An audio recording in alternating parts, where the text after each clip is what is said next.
Hello everyone! Welcome back sa ating channel. Today, meron akong gagawing swatches. May bago ang L'Oreal. Ito yung kanilang Les Macarons. Macarons. Tama ba? Kasi iba yung macarons, di ba? Yung macarons yung coconut. Yung macarons, ito yung ganere. Ayan. Ayan. Papakita ko sa inyo sa loob. Kasi actually, itong box nila, ito yung PR package na sinend ng L'Oreal sa akin. And akala mo sweets talaga yung nasa loob. Akala mo dessert. Pag binuksan natin ganyan, ayan. Meron tayong macarons doon sa loob. Macarons to guys ha. Ito siya. Yung una kong pinakita talaga yung pagkain, di ba? Mamaya kakainin natin to. Ayan yung macaron. And ito yung pinaka-lipstick. Infallible Ultra Matte Les Macarons. Ilagay natin. Balik natin to. Okay, para makita nyo yung presentation. Yan. Binalik ko para makita nyo yung presentation. Ayan yung Les Macarons. What's your flavor? What's your flavor? Tell me what's your Okay, so we have 7 shades dito in total. Lahat ito isa-swatch natin. Kuha tayo ng isa kasi gusto kong amuyin. Dahil naalala nyo ba yung chocolate flavored ng L'Oreal? Alam nyo yung sobrang bango talaga, as in nakakagutom. Ito naman, ay, oo nga. My goodness. Pero in fairness ha, parang yung chocolate nun before, pag bukas ko pa lang ng box, talagang amoy na amoy siya. Ito ganun din, pero mas mild yung amoy niya. And yes, amoy macarons. Parang gusto ko nang kagatin, no? Naamoy ko pa lang siya. Gusto ko nang kagatin. Ang presyo nito guys is 399 pesos. And sinabi ko nga kanina, ito yung pinakabago nila. Food-proof, transfer-proof, and crack-proof. Yun ang sabi dito. So in total, we have 7 shades. Meet Les Macarons, your new favorite treat. Finally, a scented liquid lipstick with ultra matte impact, 16-hour smooth hold, and irresistible scent. Life is sweeter with Les Macarons. So, tingnan natin. Itetest natin to kung talagang food-proof, transfer-proof, and crack-proof. Okay, unahin na muna natin si 818 or Dose of Rose. Ayan siya. Pareho lang siya nung Infallible na Pro Matte liquid lipstick na na-swatch ko rin before. And pati yung applicator, ganun din. Wala akong nakitang pagbabago. It looks nice. Ang iba lang is yung color. So, iswatch natin to. Okay, ang solid ng kulay. Ayan siya. Okay, so i-apply natin siya on my lips. Dose of Rose. Ang bango niya, guys. Pwede na bandilaan. Okay, applicator is nice. Walang pagbabago. Ganun pa rin siya. Gusto ko yung ganyan yung tip niya. Yung medyo patulis yung dulo. Kasi nasusundan niya yung shape ng lips ko. Naaabot yung mga kanto-kanto. Ganyan. And medyo nabibend siya ng konti. Actually, nakabend na siya. Kaya malaking tulong yung nakabend. Mas madaling i-apply sa labi. Okay, so hintayin lang natin mag-set ng konti. Hindi ako masyadong fan nitong color na to. But I just wanna show you kung ano yung magiging itsura niya. Okay, so ito yung itsura niya on my lips. Hindi ko gusto yung kulay niya, to be honest. Hindi to bagay sa akin. And ito yung itsura niya sa swatch. It's very light pink for me. Okay, let's move on sa next shade. We have 820 or Praline de Paris. Praline de Paris. Medyo nahihirapan akong tanggalin siya, no? Kahit na makeup remover wipes yung gamit ko. So, kukuha tayo ng remover. Wait lang. Okay, so nagawa ko na siya ng solusyon. Kuha lang kayo ng, wala kasi akong matte lipstick remover. So, kumuha lang ako ng aking, eto, parang balm. Okay siyang pantanggal. Kasi parang medyo ma-oil siya. Yun lang naman ang pantanggal ng matte. Okay, let's move on sa next shade. We have Praline de Paris or Praline de Paris. Pag may naririnig kayong ingay, guys, ha, pasensya na. Hindi pa tapos yung renovation dito sa bahay. Okay, so apply na natin to. Oh, this one is better. Alam niyo, paborito kong applicator to, yung sa L'Oreal, kasi ang daling abutin yung mga kanto ng labi ko. Okay, so ito siya sa labi ko. Ito naman siya on swatch.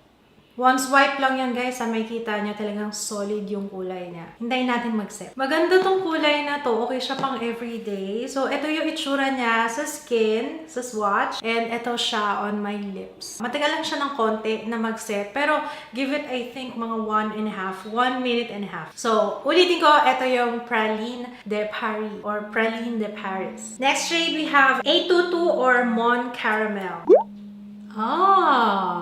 Ganda. Okay, yan siya on my lips and ito siya on swatch. Ayan. natin. So, ayan siya on swatch and eto siya on my lips. Hintayin natin mag-set para makita natin kung meron ba talaga siyang crack or tingnan natin kung ano yung itsura niya once na mag-set, ha? So, ayan guys, yan yung itsura niya once na mag-set sa labi ko. It looks moisturized pa rin, pero hindi pa siya siguro totally set. Mamaya, di ba, wear test naman natin to guys later on. Pero so far, ito yung pinaka-bet ko na shade. Mon Caramel. Next shade, we have Guava Gush. Medyo kinakabahan ako dito kasi matingkad yung kulay niya dito sa packaging. So far, kung ano yung kulay sa labas, yun din naman yung nagiging kulay sa labi. So, consistent yung color nila.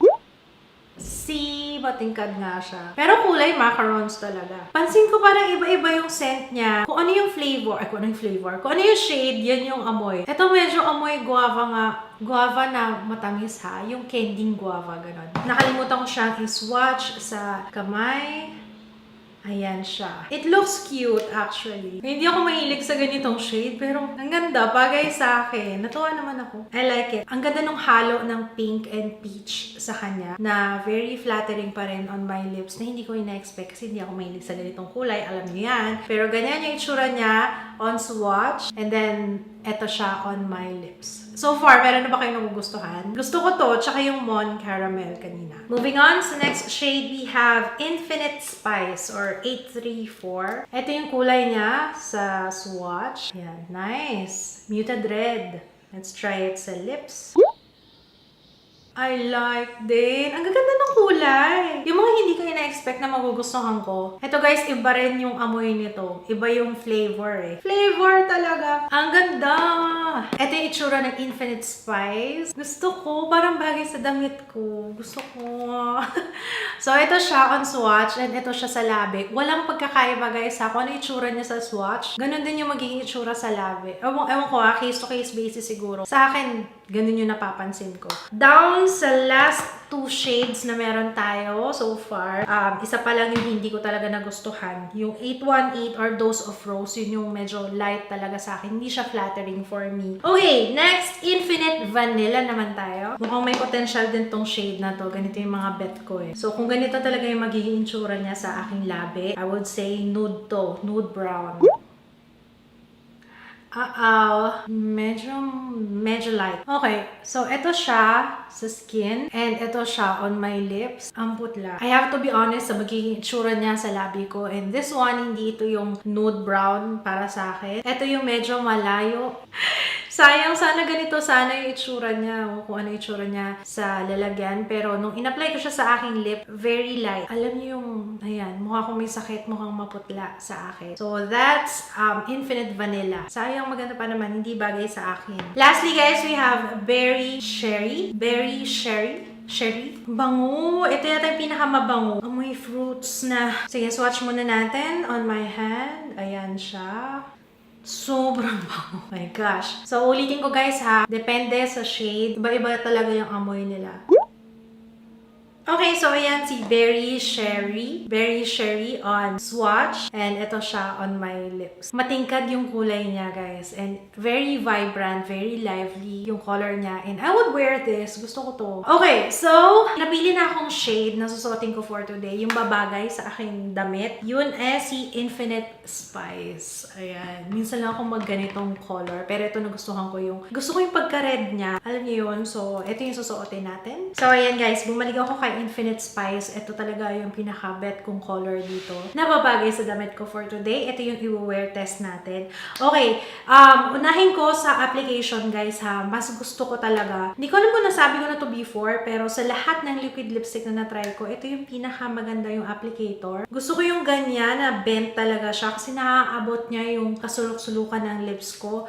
Maganda rin na medyo patusok yung dulo para abot na abot yung kanto. So, gustong-gusto ko talaga yung applicator ng L'Oreal ever since talaga. Very soft siya sa labi. Kung mapapansin nyo kanina habang ina-apply ko, walang ka-struggle for me kahit na medyo kakaiba yung shape ng lips ko. Sa totoo lang guys ha, nagsa-struggle pa rin ako sa lips ko.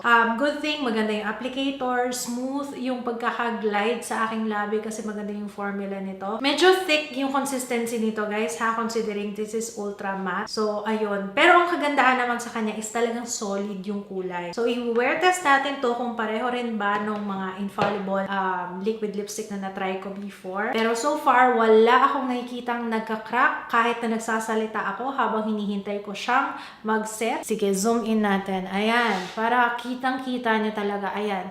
Unti-unti pa lang siyang nagsiset, pero kahit na todo daldal ako, ganyan, napapansin niyo ba, walang crack, talagang solid yung kulay, parang nagsisettle talaga siya sa labi. So, ano pang napansin ko, ito talaga yung gusto kong color. So, hintayin natin mamaya hanggang sa mag-set na siya. Price point is 399 pesos. The same lang din, same levels lang din ng usual na L'Oreal lipstick. So, okay. Ano pa bang napansin ko sa kanya? Yun lang naman yung napansin ko sa kanya so far.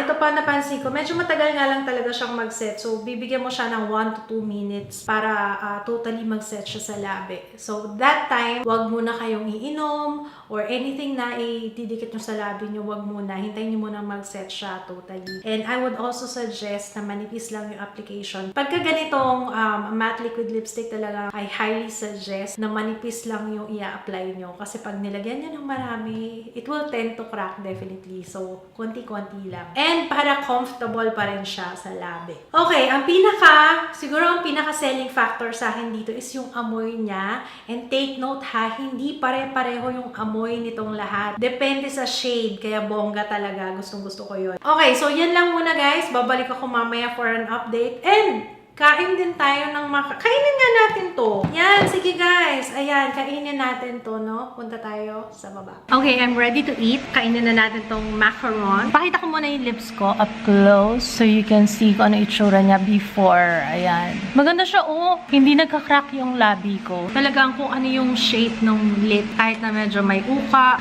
may guhit-guhit, okay lang. Kumbaga parang kang naglagay ng primer, parang ganun. So, para smooth yung itsura niya on your lips. Okay, kainin na natin to. Sarap ng macaron. Sarap ng macaron. Alam ko, naka-diet ako ngayon. Isa lang kakainin ko, promise talaga. Isa pa, hindi ko mahabol yung lasa eh. Sarap. Sarap. Ang tamis lang niya, no? Inom tayong tubig. Wala rin nagta-transfer sa baso. Wala rin nagta-transfer on my dito. Ayan yung itsura niya after ko kumain. What can you say kayo guys? Anong masasabi nyo? Okay siya ha, pero mag-update pa rin ako later on. Last and final update dito sa ating lipstick. So, ilang beses na ako kumain? Mga 3 na yata, guys. 3 beses na. Okay, una yung macarons, tapos nag-dinner kami, tapos nag-snacks ng konti. So, ito na yung itsura niya on my lips. Ayan na siya on my lips. Hindi pa rin halata na natanggal na siya. Sa loob lang talaga kasi syempre kumain ako. Considering na hindi ako nag-reapply, it still looks good, diba? Wala naman siguro titingin sa'yo ng malapitan na ganun talaga ng bongga-bongga. So, sa akin, pasado ito pagdating sa longevity. Gusto ko kayong i-warn na dahil nauuso yung mga velvet lipsticks ngayon, no? Baka iniisip nyo ganun siya. Pareho ng feeling sa labi. Ito, since it is matte lipstick, transfer-proof, crack-proof, food-proof. So, itong mga ganito, pag sinabing ganyan, expect nyo na hindi siya ganun ka feather-light. Alam nyo yun? Lalo na pag kumain ka na, imposibleng hindi ka kumain sa buong araw. So, pag kumain ka na, especially kung may konting oil yung kinain nyo, definitely may mafe-feel kayong medyo konting lagkit dun sa lips nyo. Pero understandable. Lagi ko sinasabi yan. Pag nagre-review ako ng matte liquid lipstick, wala namang bago. So, I would suggest kung gusto nyo tumagal ang inyong liquid lipstick, especially matte liquid lipstick, manipis lang yung i-apply nyo, ha? Huwag makapal kasi mas mabilis yan matatanggal pag makapal. So, ayan lang guys, yung aking final thoughts dito sa Les Macarons. Tama ba yun?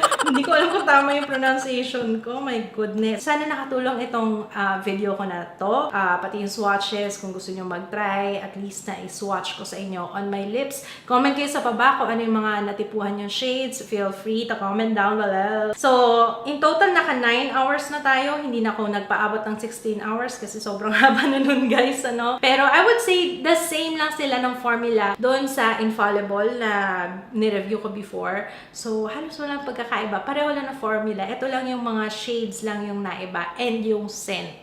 So, kung fan kayo, kasi ako fan ako ng mga mababango talaga na lipstick, ayan, you should try this one. Isa to sa mga pwede nyong i-collect. Kasi ako, nag-collect din ako ng mga mababango talaga kasi Yun nga lang guys ha, hindi siya pang matagalan na amoy. Pag ina-apply mo siya, yan, maamoy siya. Pero after a while, mawawala din. Yun lang ang gusto ko i-share. Baka kasi ini-expect nyo buong araw, maaamoy nyo siya. Okay, so yun lang guys. Maraming salamat sa panonood. Sana na-enjoy at nakatulong itong video na to. Kung hindi ka pa nakaka-subscribe, make sure to subscribe. And I will see you again on my next one. Bye! Good news! Shopee's 99 sale is almost here and L'Oreal Paris is giving big and special discounts on your favorite makeup products. Please don't forget to tune in to L'Oreal Paris official page in Shopee to avail their amazing deals. Yun lamang po. Thank you!